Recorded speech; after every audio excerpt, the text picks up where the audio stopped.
Sa magandang hapon po mga kababayan. Actually, paggabi na. Gandang hapon, gabi Pilipinas. Tayo po'y nagbabalik para pag-usapan po natin ang mga pagbabanta at pagkamuhi ni VP Sara Duterte sa kampo ng mga Marcos.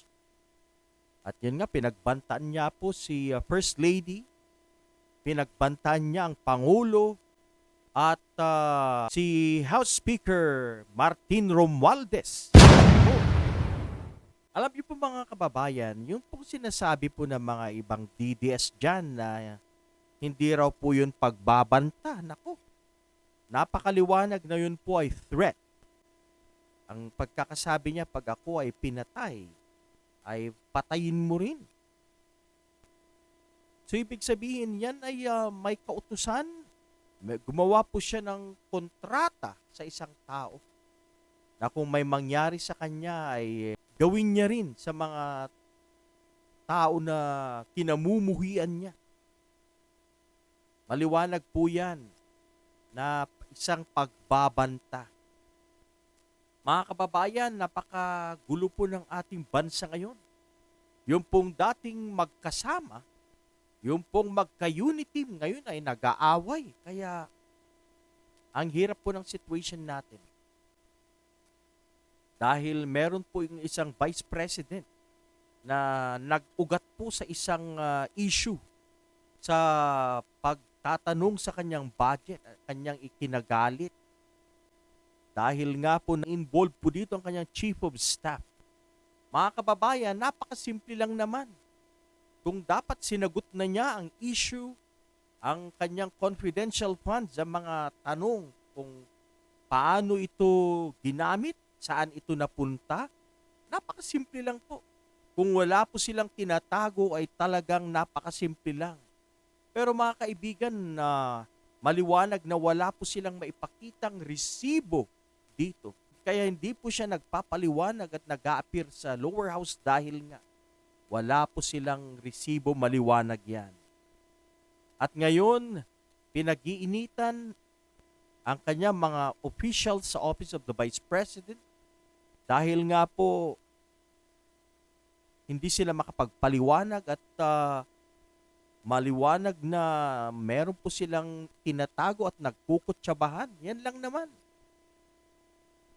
Kaya ang issue po dyan ay nagsimula, nag-ugat sa confidential funds, sa investigasyon, sa hearing, sa budget po ng Vice President. Yan. At ito nga po ay pwedeng maging dahilan ng kanyang pagkaka-impeach or pagsasampa ng impeachment laban sa kanya. Pwede po yan. Yan, sobra po ang kanyang protekta, pagtatanggol sa kanyang chief of staff na si Attorney Zulaika Lopez. At ito nga pong si Montulfo ay nag-marites na naman. Binanggit nga po niya na magkasintahan daw ang dalawa. Yan po ang sabi ni Montulfo. At kinagalit naman ni Bato de la Rosa. Of course, andyan po si Bato de la Rosa na tudutanggol kay Sara Duterte. Dahil alam nyo na, kampihan na po yan. Mga taga Davao, nagkakaisa po sila. Kasama mga DDS, mga bayaderos na vloggers, etc. etc. Yan, kaya nagkakainitan na po mga kaibigan. At magulo po ang ating bansa ngayon. Dahil nga po sa mga pagmumura, mga pagbabanta na binitawan ng Vice President. Gusto ko pong basahin dito yung mensahe po ni Senate President Chis Escudero. Siya po ay nagbigay ng pahayag tungkol po sa pagbabanta at sa mga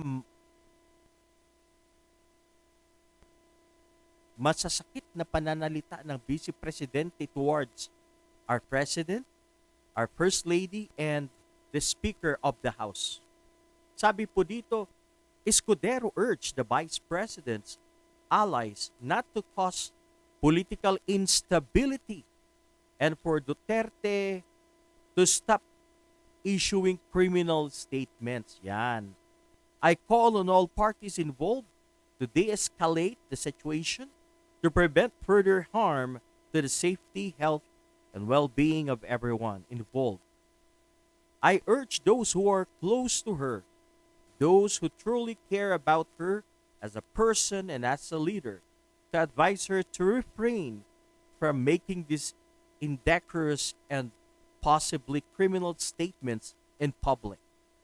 This do not benefit the Vice President, her office, or our country, he added. Escudero also urged her to seek mental health care if she encounters such problem so she could continue serving as the second highest official of the land. Naku, masakit yan. Para bang sinasabing meron siyang mental health issue. Possible po yun. Possible. Nakikita po natin sa kanyang behaviors na ibang-iba po. It is very unbecoming to a vice president na magsasalita po ng gano'n at nagmura. Talagang maanghang na pagmumura. Masakit po yun. Malutong na pagmumura. Mga kababayan, para po sa akin, hindi magandang halimbawa, lalo na po marami nakikinig na mga bata. Alam niyo po mga kababayan, para po sa akin, hindi po ito pabor sa kanyang opisina, ang kanyang ginawa.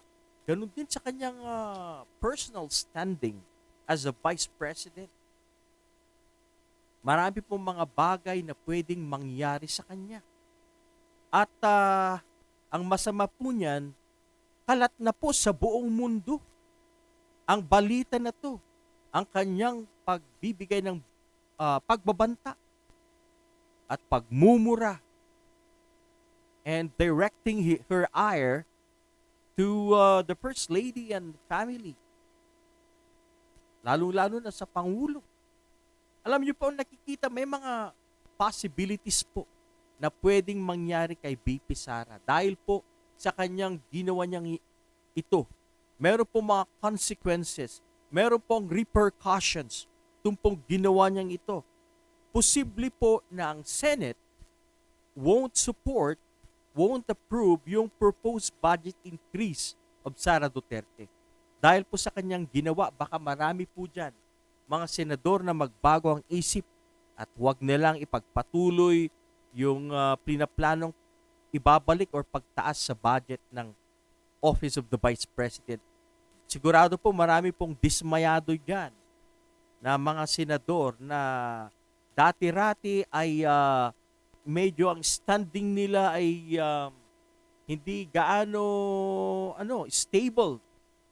Pero ngayon, dahil po sa nakita nila, baka po hindi na po sila sosuporta sa pagtaas ng budget sa Office of the Vice President.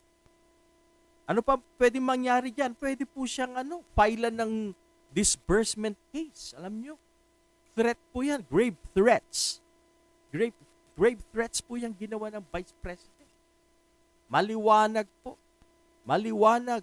Sinasabi niyang meron na siyang kinontak na tao na kung may mangyari sa kanya ay talagang ipapatodas niya rin. Yung mga, alam nyo na, nabanggit ko na kanina. Hindi po yun tama. Criminal po yung mga statements na yan. Hindi tama.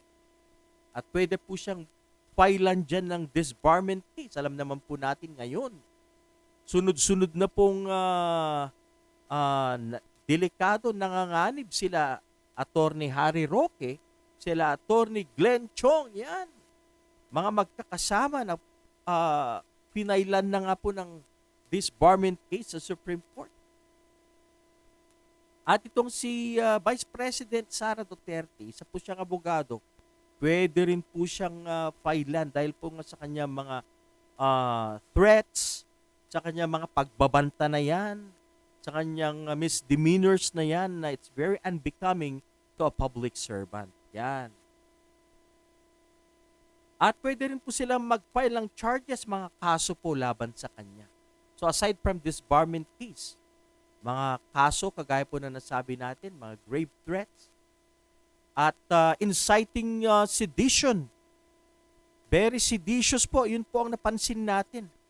Sa video, gusto po nilang ipakuha yung pangyayari o yung nangyayari po na umiiyak si Attorney Lopez, na kunwari po niyayakap, and Attorney or Senator Bato was trying to appease her. Alam niyo po ito mga to, padrama.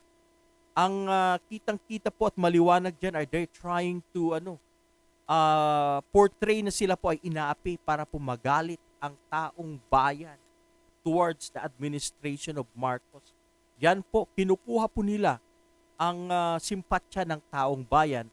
Actually, marami na po silang attempts na they're trying to win the hearts, the support, the sympathy of the Filipino people. Pero wala, hindi po tayo sumusuporta dyan. Dahil ang mga ginagawa po ni Sara Duterte at mga DDS, ito po ay pansariling interes. Gusto lang po nilang maagaw ang kapangyarihan. Yan po. Yan lang gusto nilang mangyari. Pero we don't support the Dutertes and the DDS. Ayaw ko pong suportahan dahil kitang-kita po na very bad leadership ang kanyang tatay at ganun na rin siya. Kaya they don't deserve our support. Yan ang problema. Matagal na po nilang sinusubukang kunin ang suporta, ang simpatya ng taong bayan, but they always fail. It is because naniniwala po ang taong bayan na ito po ay pansariling interes lamang ni Sara Duterte at hindi po para sa karamihan, para sa Pilipino. Kaya wala pong sumasama sa kanilang mga rally, yung kanilang attempts to assemble. Wala, kukunti, nilalangaw.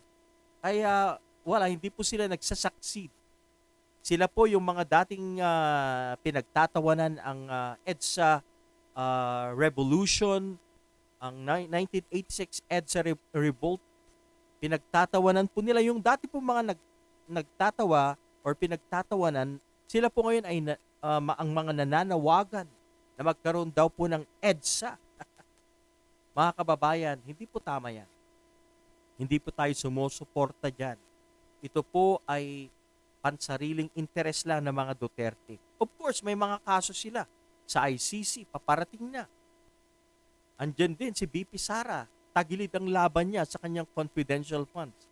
Mukhang mauhuli po sila na binulsa ang pera na to. Kaya delikado kayo, gumagawa po sila ng paraan para po kunin ang simpatya ng taong bayan at pataubin ng Marcos administration.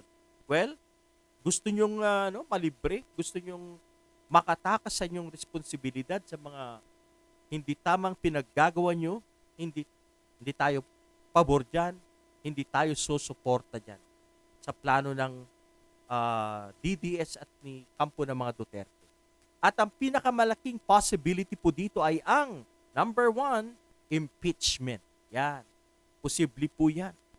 Mag-uumpisa dyan, ihahain ng House of Representatives. At darating po, ipo-forward dyan sa Senate. May posibilidad po, although marami po makakampi si Sara Duterte sa Senado, pero, things could change. Maaari pong magbago ang ihip ng hangin. At ito pong mga senador na pinaniniwala ang kampi kay Sara ay posibleng mag-sway at pumunta sa kabila. Dahil nga po sa kanya pinapakitang misdemeanors, pinapakitang mga very unbecoming na mga behaviors ng isang public servant. At of course, pwedeng ma-impluwensyahan niyan. Pwedeng ma-impluwensyahan ng Pangulo pagdating po ng botohan sa Senado. Kaya may possibility po na ma-impeach itong si Vice President Sara Duterte. Mga kababayan, nakakahiya na po.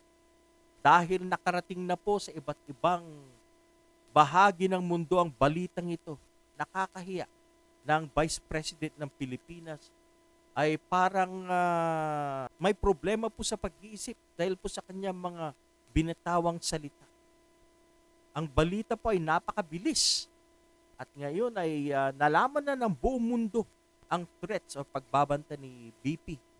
Kaya hindi ito pabor sa kanya. Ito po ay mas lalo pang nagbaon sa kanya sa kumunoy Yan po ang katotohanan dyan. Ang alam niya po siguro, makukuha niya ang simpatya ng buong daigdig at sambayan ng Pilipino, pero hindi. Mas lalo pong nasira ang kanyang pagkatao at nawawala na po ang tiwala ng taong bayan. Actually, matagal na pong wala tayong tiwala sa kanya. Kaya, mga kababayan, hindi po ito nakatulong sa kanya, bagkus ito po ay nakaapekto sa kanyang imahe at lalo pa pong lumubog ang kanyang pagkatao sa Kumunoy.